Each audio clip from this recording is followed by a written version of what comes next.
Hi everybody, Russ from the West Ham Network. Hope you're all safe and well, my friends. If you're new around here, give it a like, give it a comment, give it a share, give it a bloody good subscribe. Friday, happy Friday, the weekend ahead.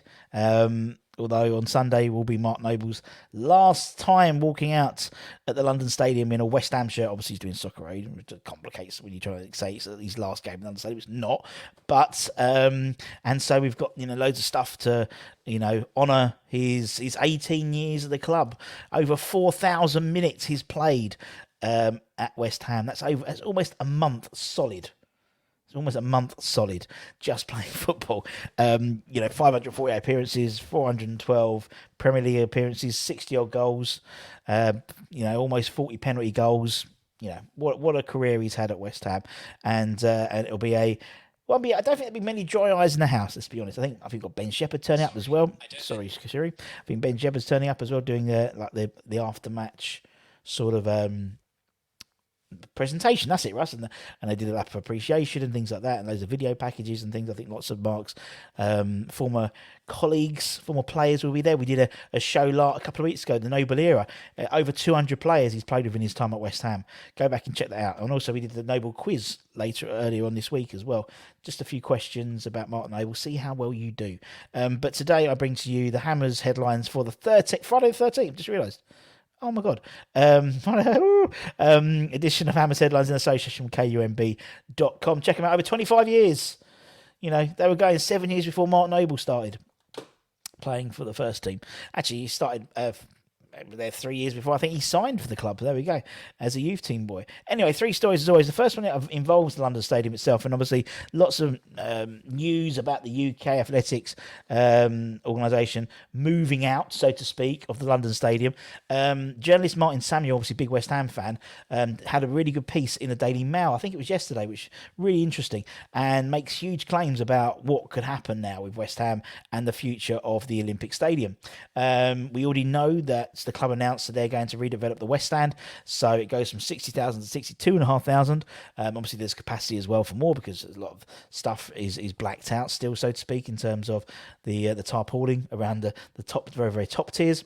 And that redevelopment of the West Stand will reduce the gap between the upper and the lower tiers. Obviously, they've straightened up the both ends, so to speak. But the real interesting thing is when PAI came through and there was that takeover bid, there was a real focus on turning it into a proper football stadium, and they'd agreed leasing terms with the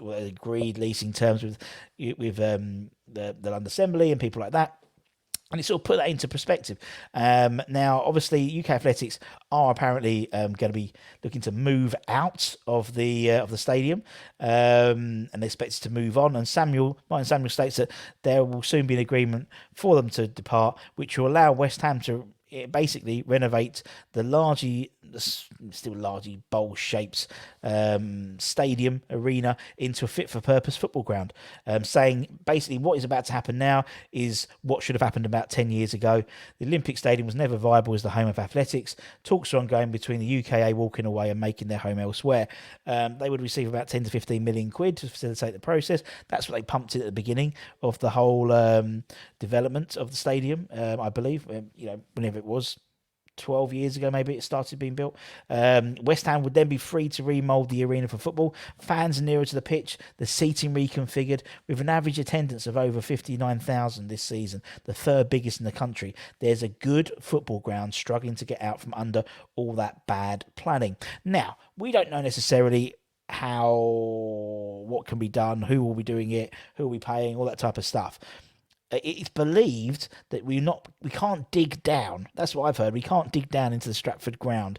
But there's been plenty of redevelopment projects around the world which can show you how it's done. So in Russia, for example, the I've got it written down. Luzhniki Athletic Stadium was converted from predominantly an athletic stadium into a football stadium for the 2018 World Cup.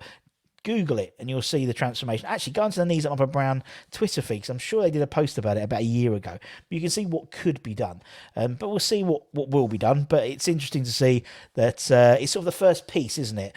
The Athletics UK moving out, because that's obviously one of the restrictions we've always had. But then moving out does free up the possibility potentially. Who knows? We'll find out. Now, a couple of transfer rumours. You know I love a couple of transfer rumours. The first one really excites me, so I'm a massive fan of it. It's JWP, James Ward-Prowse.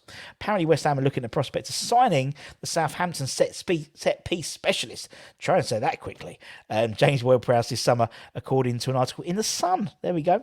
27-year-old only signed a 5-year deal last summer, but the potential of European football and also the fact it's a World Cup year as well may make him not itchy feet, but maybe sort of look elsewhere to see where he can showcase his talents to get into Gareth Southgate's England squad. A lot of players around that same age, 27, 28, could be their last chance of playing in the World Cup. And I think you might see a lot of movement, like obviously, maybe we talked about Jesse Lingard before and JWP.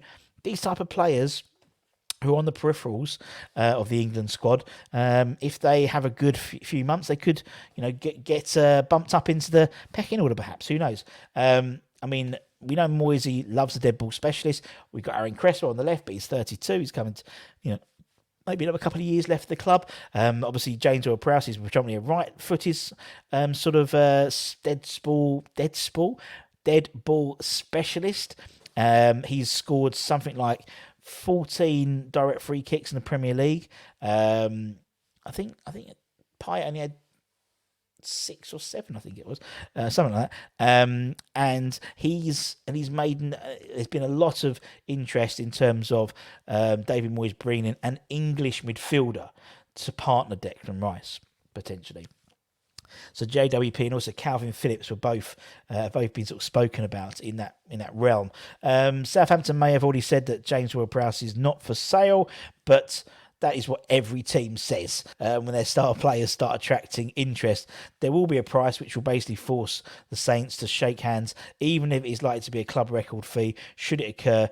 But that's the biggest hurdle to overcome. I'd love him at West Ham. I think it'd be absolutely brilliant, particularly how much of our game is centred around set plays and stuff like that. Also, Mark Gowen, another penalty taker. He's got an incredible penalty record, so we'll see. And finally, a captain. Is James Ward-Prowse captain of Southampton? I think he might be, or if he hasn't, he has done. Here's another captain that we've been linked with. What is it? Mainz? Is it Mons? Mons captain Moussa Nakate wants to join a Premier League club with Everton and West Ham keen on the Bundesliga giant. That's according to a report in Berlin. Earlier this week, recently dethroned Sporting Lisbon confirmed they'd signed Moussa's teammate, Dutch international Jerry St. Just, for £9 million. The Mainz coach Bo Svensson, some great names today, feared that both Jerry and Moussa could head out this summer in terms of at the door at Mons. With one gone and the other one attracting interest, his prediction looks like it's going to come true. He's got 1 year left in his contract.